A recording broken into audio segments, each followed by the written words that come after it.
একান্ত ভকতি যার হিহে আর বুঝে অভিপ্রায় কৃষ্ণ তো ভকতি বিনে পঢ়ি শুনি রাত্রি দিনে বুঝিবে পাপর সাধ্য নাই বলে দিনে রাতে বলে ভাগবত পড়িয়ে আছে জুবিন গার্গ কৃষ্ণ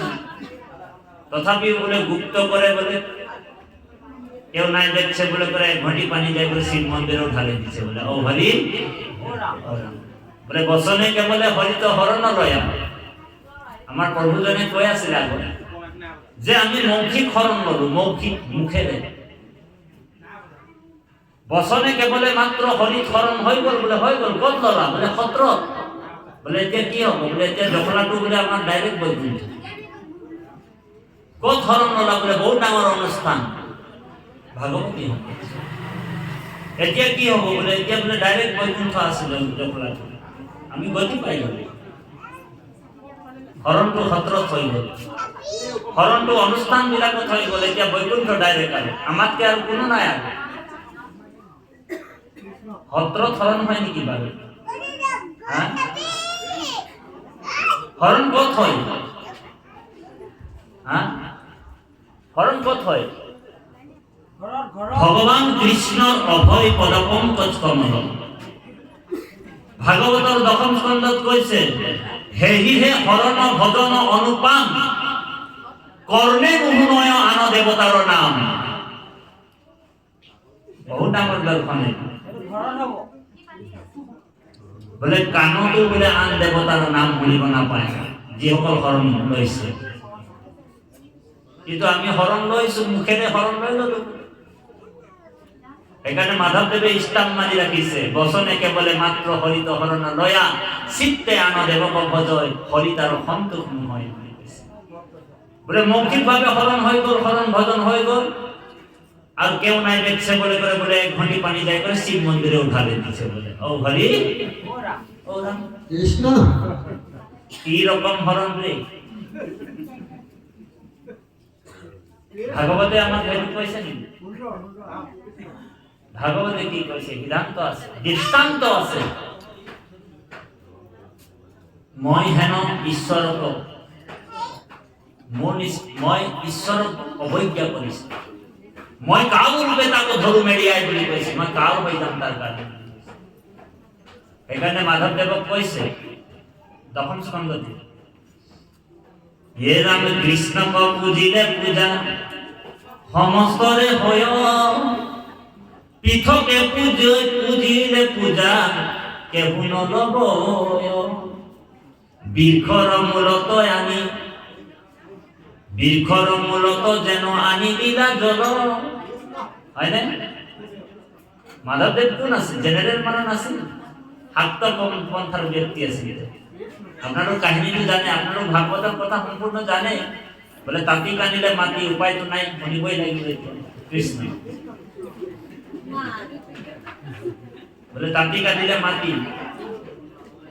কথাগুলো শুনিবই লাগিব আমার আগফালে ভাগবতে নাই আমি ভাগবতে ভালো জোগাড় করে দিলে আমি ভাগবতের কথাবিলাক করব মই লেসেরি ফুটলার নিশ্চয় ভাগবতের কথাবিলাকে আনি আছে দশম স্কন্ধ উপায় আমার ওই যুগটাই কলো মই আমার তসা বাপে যে ভাগি ভাগবত হলে আমার বেশি ভালো হবে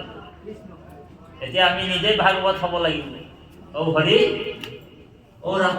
কৃষ্ণ আর ভাগবতে ভাগবতের আগফালে কয় আছে আপনা হব মহাভাগবত ভগত ভাগবতে হয় না ভাই ভগত বেলেগ নহয় ভাগবত কারণ কৃষ্ণক পাইবার জানা ভগতে হে পন্থা বুলি কৈছে হয় না এহি মানে কহে গীতা ভাগবত গ্রন্থ বলে কৃষ্ণ পাবলে হলে প্রথম অ্যাপ্লিকেশনখন কাক দিব লাগে হ্যাঁ ভগত সিদ্ধির ভগতি বানে কি অচিত্ত সে বিনা ভগবানে কৈছে যে মূল ভকতৰ ভকতি নকৰাকৈ মোক কোনো লগ কৰিব নাপায় লগ কৰিব নোৱাৰে সেইকাৰণে কৈছে এই ৰাগ ভকতক দেখি যিটো নকৰে ভকতি এইটো দশম স্কন্ধতে কৈছে বলে ভকতক দেখি যদি ভকতি নকৰে মুখ মাত্ৰ ভগতি কৰয় মূঢ়মতি তাৰ সম শত্ৰু মূৰ নাই সংসাৰত ভকতক নিন্দি মূৰ বুকে মাৰি খায় বোলে মোৰ ভকত এজনক পাই কিনে বোলে সেৱা এটাও কৰিবলৈ টান পাইছে কৃষ্ণই কৈছে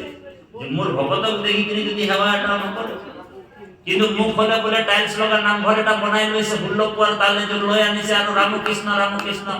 ঘৰত বজাই আছে তেওঁ মোক লগ পাব নোৱাৰে বুজিছে না ভাই বোলে ভকতক দেখি যিটো নকৰে হৰিখ ভকতক পাই কিনে যদি আপোনাৰ আনন্দ নাই হাইখাতে কৃষ্ণক পায়া কৰিবে কি ক মই বোলে মোৰ দেখাজনকে বোলে পাই কিনে আপোনাৰ আনন্দ নাই বোলে নেদেখাজনক বোলে আপুনি পাই কি কৰিব হয়নে বাৰু সেইকাৰণে কৃপালু বাপাই সমস্ত ভাগৱত আমি কিয় পঢ়িব লাগিব ভাগৱত পৰীক্ষিত আপোনালোক জানে আজিৰ পৰা 5200 বছৰ আগত গংগা নদীৰ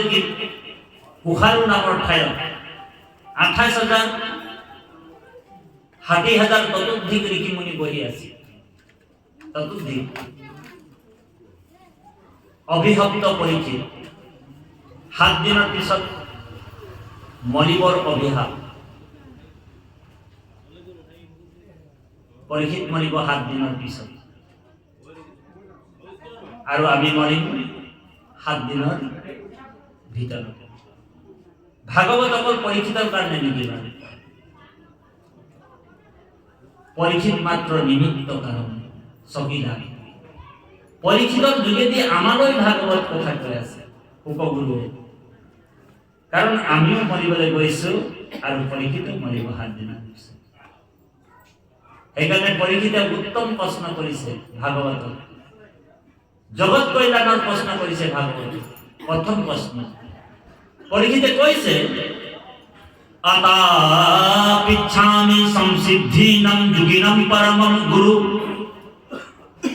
পুৰুষে ইয়ৎকাৰ্যো মিৰিয়ো মানুষ্য সৰ্বদা পৰীক্ষিতে প্ৰথম প্ৰশ্ন কৰিছে জগত কল্যাণৰ প্ৰশ্ন তোমার শরণে মরণ সময়ে কুসুম প্রভু সাম্প্রত তোমার শরণে মরণ সময়ে কুসুম প্রভু সাম্প্রত মিরিয়মান লোক সদায় কি কর্ম করিবে আমি সকলোৱে মৰিবলৈ গৈছো পৰীক্ষিতে ক'ব পাৰিলেহেঁতেন যে মই 7 দিনৰ পিছত মৰিবলৈ গৈছো মোৰ কাৰণে কিবা দৰব আছে যদি দি দিয়া মই বাচি যাম বাকি যি হলে হৈ থাকে এই প্ৰশ্নটো কৰিব পাৰিলেহেঁতেন হয়নে বাৰু কিন্তু নাই কোৱা পৰীক্ষিতে কৈছে যে আমি সকলোৱে মৰিবলৈ গৈছো সূৰ্যৰ লগত আয়ু যেন হয় আমি এদিন দুদিন কৈ আমাৰ আয়ুটো পাৰ হৈ গৈ আছে আমিও মৰিবলৈ গৈছো অকল পৰীক্ষিত মৰিব বুলি নাভাবিব আপোনাক যে ভাগৱত পঢ়িলো বোলে পৰীক্ষিত মৰিছে 70 বছৰ এনেকুৱা ভাগৱত পঢ়ি থাকিলো কিন্তু আমি আমাৰ জীৱনত একো ৰূপান্তৰ নঘটিব যদি আমি বুদ্ধিপূৰ্বকভাৱে বিশ্লেষণ নকৰো ভাগৱতৰ কথাবিলাক হয়নে প্ৰভু পৰীক্ষিত মৰিব 7 দিনৰ পিছত আৰু আমিও মৰিবলৈ গৈ আছো लाखों बरस जियो लेकिन मरना है 1 লাখ বছৰ ন্যায় থাকিলেও ইয়াত মৰ্ত্য ধাম হয় বোলে এইটো মৰত বুলি কৈছে ইয়াত মৰিবই লাগিব কোনো নাবাছে সেইটো কাৰণে গালিব নামৰ এজন শায়ৰকাৰে কৈছে যে লাখো বৰস জিও লেকিন মৰনা হে 1 লাখ বছৰ ন্যায় থাকিলেও ইয়াত মৰিবই লাগিব কাৰণ এইটো মৰত হয়